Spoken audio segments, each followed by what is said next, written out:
how can we prepare to dominate in a soccer game before we even kick a ball? Here we go. Number one, something that we all love the older we get, sleep. You gotta sleep. As a coach, the amount of problems I see when people turn up looking like a zombie, the first thing I hear coming from a parent is, oh, well, they had a sleepover, or whatever it might be. I don't like excuses. I think excuses are just well-planned lies. And I think ultimately, if you take life seriously and you take soccer seriously, you gotta get your sleep in. There's nothing more important. Your body needs it for recovery, and your mind needs it for a recovery. It's as simple as that. If you're not getting your 8 hours in, someone else on your team is, probably the person looking to take your spot. So take sleep seriously. Number two, I want you to eat well, but I want to have a primary focus on a high carbohydrate meal in the evening, the day before your game. So if you're playing in the morning, say 10 o'clock kickoff, you want to be eating like a pasta dish, something like that, about 7 o'clock at night, based off of what time you go to bed, of course, 6 o'clock, 5 o'clock even. I don't know what time you guys go to bed, but eat something that's going to prepare you for a slow releasing carbohydrate meal the next day. And then when you wake up in the morning, 3 or 4 hours before the game, you want to be eating again healthily and preparing your body for what is coming, because you're going to be doing a lot of output in soccer. We get barely any rest, okay? So eating well is the next thing. The next one, hydrate. I drink so much water through a day, it's ridiculous. I can barely go to the cinema because I'll just pee the whole way through the movie. Hydrate, it's so important. You're going to have water as the first thing you should be doing when you get up, and the last thing you do before you go to bed. Keep those organs functioning correctly, okay? And then the next thing after that is go and get yourself an electrolyte drink, something with sodium in it. I did a video on cramps earlier. These things can happen, okay? So electrolyte drinks and water, just keep fueling your body. Think of it like a gas tank in a car. If you don't put the right fuel in, you're gonna break down. And if you don't put enough fuel in, you're gonna break down, okay? If you're a Ferrari, you're not sticking 87 in that. You're putting 91 in it. Don't be eating garbage, okay? The next thing, warm up correctly. Warm up correctly. It's about attitude. You get to the field. I remember when I was a lot younger, sometimes I would just think the warm up was just something that we do for a little bit of fun. You know, I'd do a little bit of a run around, and I thought I was doing a warm up, but I wish I would have had more of a kind of an educated coach at a younger age to tell me, no, you're preparing here right now. This is, the game has started the minute you get out of the car. The minute your cleats touch the ground, you've started. Okay, you've started mentally, or you should have started mentally. And that's my next point. Mental mindset. You have to be ready and focused to play. I don't care if you're U6. I don't care if you're U9. I don't care if you're Lionel Messi. It's all about mindset. It's about being prepared for the battle. I remember hearing a story by John Terry, who's one of the best ever centre-backs in England, played for Chelsea captain, England captain, I think, for a little bit too.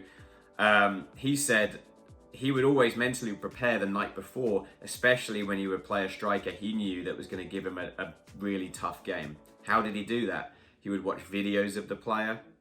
He would read articles on the player, quotes by the player, to try and get any leverage within that 90 minutes, because he knew if he didn't, he was going to be on toast, right? He knows the striker's going to put him on his butt, so you have to be ready mentally. A little tip here that no one really ever talks about is when you get to the field, as a left winger, I would always try and find the right back on the other team. I knew that wouldn't be the person warming up the goalkeeper. I knew that wouldn't be the person trying all the fancy tricks. That's not where right backs go.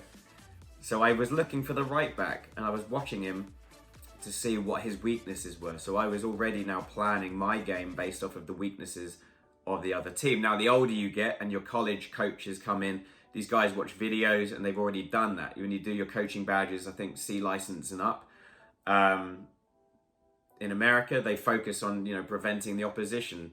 That's what you're really doing here. As an individual, you're looking at preventing the opposition's strengths and then focusing on their weaknesses. So that's the next thing that I want you to do. And then my kind of final one within this is know your own role within the game. Know your own role. How do we do this? Well, you communicate with your coach and you communicate with your teammates, your captain, whoever. What is it that I need to do today for my team? And what individual brilliance can I bring for that? So if I'm a left winger and my coach has said, hey, this wing back on the other team loves to get forward, I need you to track back. I know that I've got to watch the run throughout the entire game. That means I have to have a defensive mindset as much as an offensive mindset. If my coach says that guy doesn't like to get forwards too much, he's not that fast, I go, okay, I can put more emphasis on pushing up the field. You see how I'm already adapting my own game? And that's a soccer IQ adjustment, which I've done another video on, so go and check that video out. So communication with your team as the game's going out, communication with your coach before and during the game and after the game are all key things. And then the final one is just have fun and give it your all.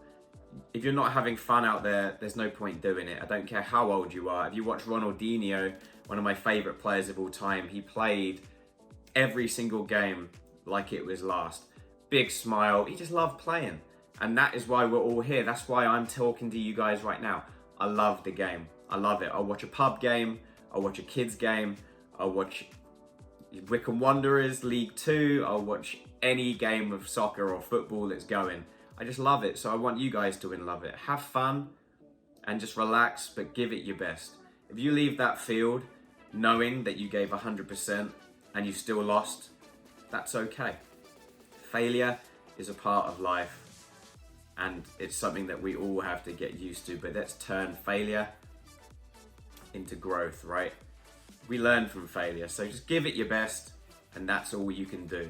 Your coach will be proud of you, your parents will be proud of you, and you can be proud of yourself. So thanks for watching.